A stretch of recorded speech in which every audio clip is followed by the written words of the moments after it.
Alright, what is up, Transformer fans? This is the video review of Transformers Combiner Wars Wave 4 Deluxe Class Ironhide. And this is the last of the Wave 4 Deluxes that I have to review. And I'm kind of glad to go out on him because he's a good mold. He's a good use of the mold.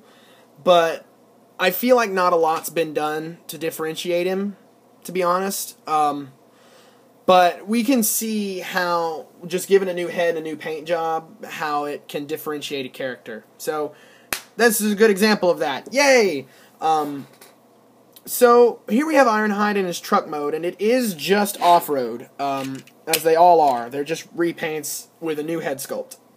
So, he is off-road, but he has some different paint details, and I'm going to go ahead and get it out of the way, because I just noticed it and it bothers me. Mine has this weird little paint defect where it looks like something went wrong at the factory, and he has some silver sprayed right here. I'm going to try to get that off later, but that's how mine came, and I just noticed it. So anyway, here you see, you know, he's the same mold as off-road, just different paint. So, he's red. He's a very nice color of red, the kind that doesn't look good on camera, of course. But in person, he's a very good shade of red. He has this nice silver Autobot symbol, silver trim Autobot symbol on his hood. He has a really cool yellow stripe, which once again breaks up the monotony of the red, whereas on Sideswipe, it broke up the red stripe, broke up the monotony of the yellow. So they're doing a good job of detailing these guys out.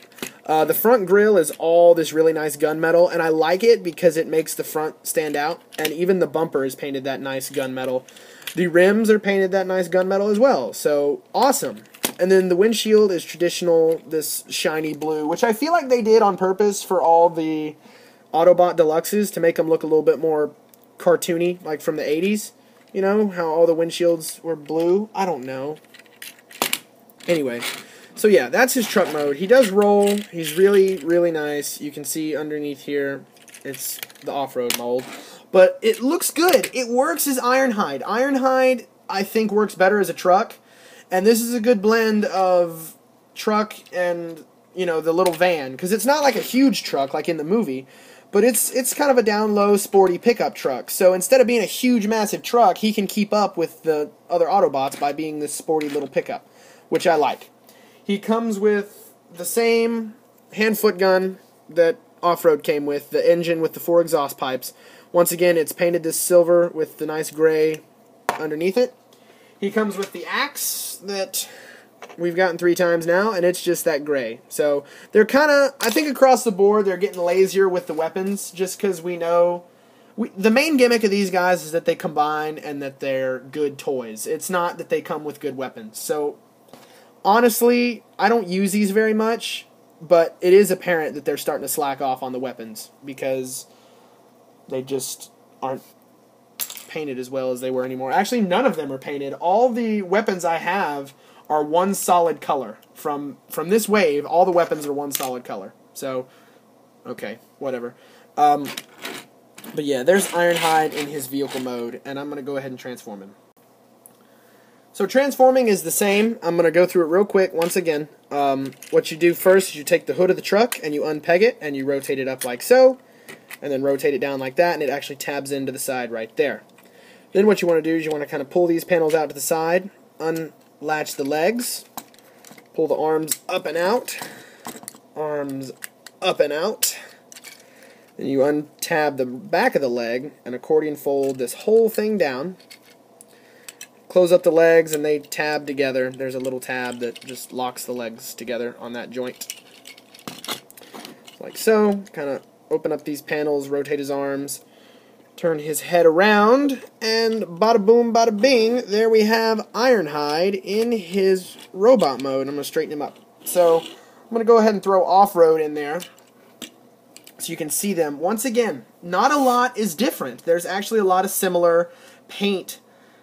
You know, a lot of the same palette is used, not palette. The color placement, I'm sorry. The color placement is very similar. You know, the arms...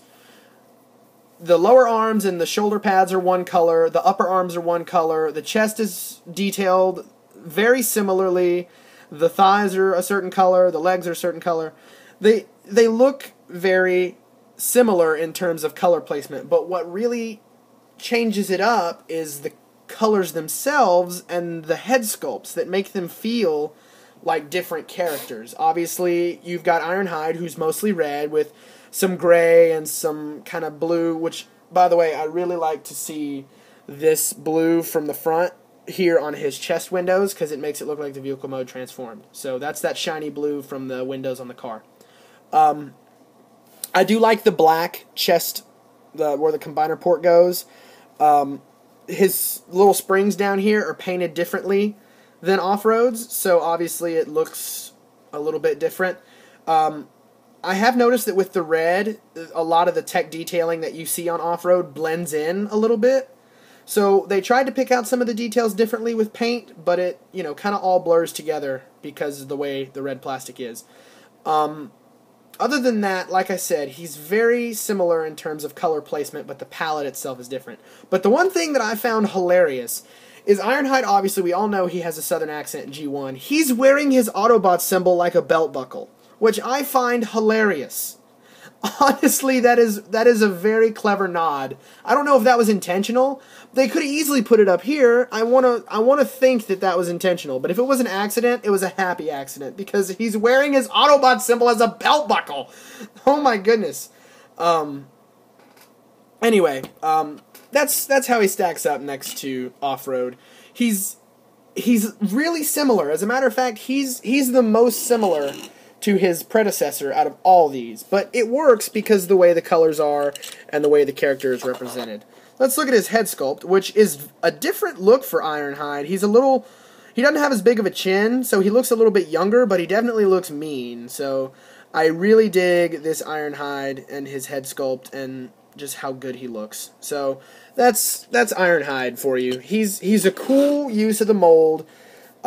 He works for me. He's not just some shoved in replacement, you know. He's not like, oh well, we can't do Wild Rider, so let's just make a truck. It feels like Ironhide was supposed to be this mold. So I mean, it's good, but it's good that Off-Road came out of that too, because I thought Off-Road was a really good mold, and Ironhide is a good mold too. He's a good use of the mold.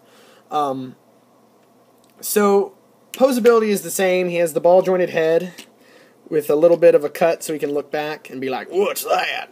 And then he's got a ball joint out to the side, ball jointed elbows, not elbows, detented elbows with that swivel in there. These panels on the side do move in and out.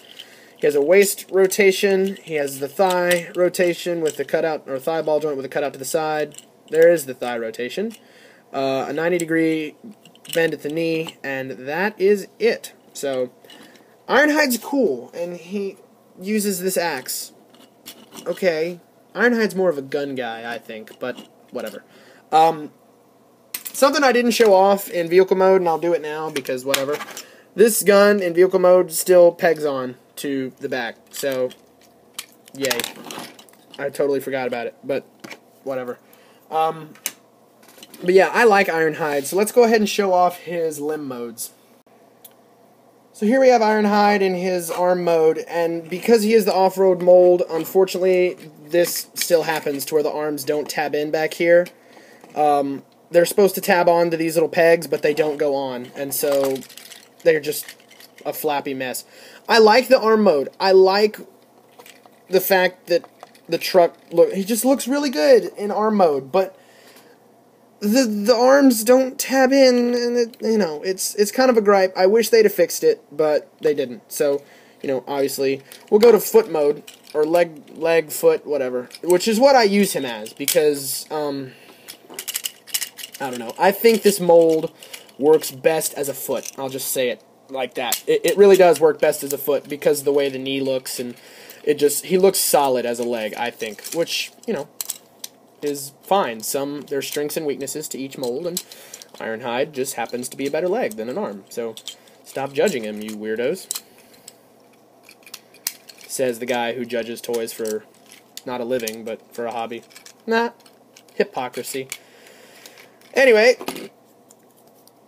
flattening all this out and shoobly-doobling him on there, there's leg mode. And yay, Ironhide looks good as a leg. I like it. It's solid. It's red. It's going to look great with the rest of the Autobots, and it's going to look good with Optimus. Just out of curiosity, the reds are very close. They are the same. So yay! Optimus matches Ironhide. So yeah, that's that. Ironhide's good. He's my least favorite out of this wave because he does the bare minimum to get by, basically. But he still's a good toy. He still's a good mold. In terms of this being your classics Ironhide, it works better than that van one we got that was horrible. I don't know. I like him for what he is, but he's definitely not the best out of this wave. So, anyway, thanks for watching this video. I tried my hardest to get all of the Wave 4 reviews out quickly, so hopefully, you know, I did that, because as of this point I haven't uploaded any of them. So, anyway, talk to y'all later. Bye.